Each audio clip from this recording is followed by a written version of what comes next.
Hello again. Today, we start to get ready for the next assignment in this course, the parent interview.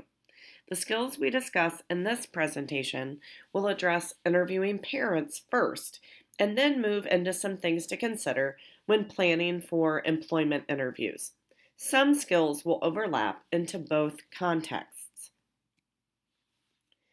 I will tell you that each of you will likely be nervous during not only the family interview for this course, but during many parent-teacher interactions in the future. Nerves can also be impacted by the reason for the meeting. Even seasoned teachers will be nervous if they know that they are entering a meeting with a parent who may be calling a meeting because of dissatisfaction. Nerves will always play a part. That is why preparedness is key at this stage in the game. The first thing to consider when preparing to interview a parent is your professionalism. You need to treat this interview like it is for your job. You need to consider professional communication in setting up the interview and how you will communicate during your follow-up communications to deliver your family resource guide. Additionally, you need to be sure to be timely. Don't be late to the appointment. Show up in professional attire, address the parents professionally, and be prepared with materials ready beforehand for how you will record responses. You don't have to write every word down, but perhaps have pencil and paper for jotting down ideas, or ask prior to the interview if they are open to you recording the interview. I would highly discourage you from bringing an electronic device to type out responses while they are talking. This can create another distraction and may make it appear that you are not fully attending to them. As we discussed in the last video, you need to be sure to consider your language use. You want to be approachable and respectful, using openness in your words and nonverbal communication. You also must consider your minimal encouragers and allow for silence to enter the conversation as well. As you learned about in SED 101, it is important to consider person-first language. With the exception of the deaf culture, individuals with disabilities should always be referred to as people first. You don't want to place the emphasis on the disability, but rather the child and the family that are working through the impacts of that disability. As explained in the assignment description, I also want you to interview a family that you don't know well. While this will likely increase those nerves we discussed earlier, consider how professionalism and language use must be considered for a new interaction versus with a family you have known for years down the street. The casual nature you would have in a known conversation will be different than most first-time interviews you will have in your careers. You need to be sure to gather enough information in your interview to get a good sense of the child, the family system, and needs. See the project rubric and assignment description for more details or ideas about the items you could address.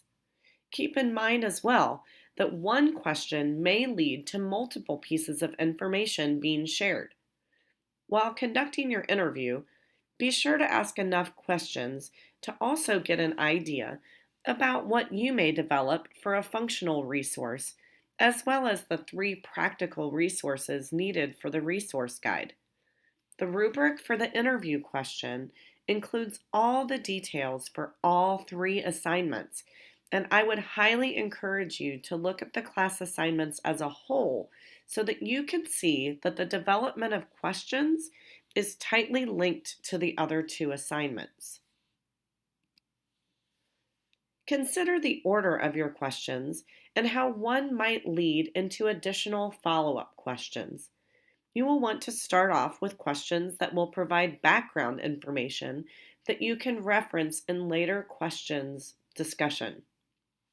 While you think through your questions, I want you to be sure to move things around as you envision how the conversation may flow or be interrupted by the questions that follow. It is critical that in this question developing stage, you consider the type of questions you will use. It is important to keep your questions open ended, meaning that they will require more than a one word or one phrase response. Consider how you might change questions to gather more than one piece of information or allow for a longer, more in depth response. Don't worry and take risks when developing your questions. I will provide individual feedback on each of your question drafts for you prior to your interviews. I can also check any revisions you make prior to the face-to-face interview. In terms of logistics, you may want to ask the parents if they would like a copy of the questions beforehand so that they will know the types of questions you will be asking. This may also ease their nerves prior to the interview. I trust each of you, but also know that it is important that we have some class logistics and documentation as well. On ReggieNet, you will find the parent signature page. As a part of this assignment, you are required to do this interview in person, so a parent signature will be required as documentation of meeting this requirement. Remember, this family member is taking time out of their busy schedule to help you continue your education. I would like each of you to handwrite a thank you note to the family to thank them for their assistance in your professional growth. This can either be handed to them immediately following the interview, or you can mail or deliver at a later date. Please snap a pic and upload with your final interview assignment. We will now move on for just a few minutes on the job interview topic. While this is a couple years off for you, it is not too early to start planting some seeds now. First of all, know that you have chosen the right university. Since 25% of all teachers in the state of Illinois were trained at ISU, the name of ISU goes before you. We often had administrators tell us that when sorting through resumes, they make two stacks, one for ISU grads and one for everyone else. The ISU resumes go on the top. While I am not going to take the time in this early class to prepare you for the questions you will be asked, I am going to spend a few minutes letting you know that now is the perfect time to start the preparations for what you will discuss during your interview. Let me be the first person to tell you that the images on your right could indeed be what you are walking into with an interview. I remember being shocked during my first professional interview, as I had never been interviewed by a committee, but always rather one person simply asking me about my qualifications. Professional interviews are different. Not only do they want to assess your qualifications, they also want to get a sense of your personality and commitment level, as well as how you may interact on a team. The last thing I want you to think about at this stage in the game is how you can already start to think about ways to enhance your resume, how to set your resume apart from all the other ISU grads you will be competing against. Start a draft resume now. Don't wait until your junior year to start adding ideas to that. Be sure to add in experiences into both your resume and cover letter. Employers will need to hear about not only what you learned in the classroom and practicum experiences, but also what you have learned outside the classroom.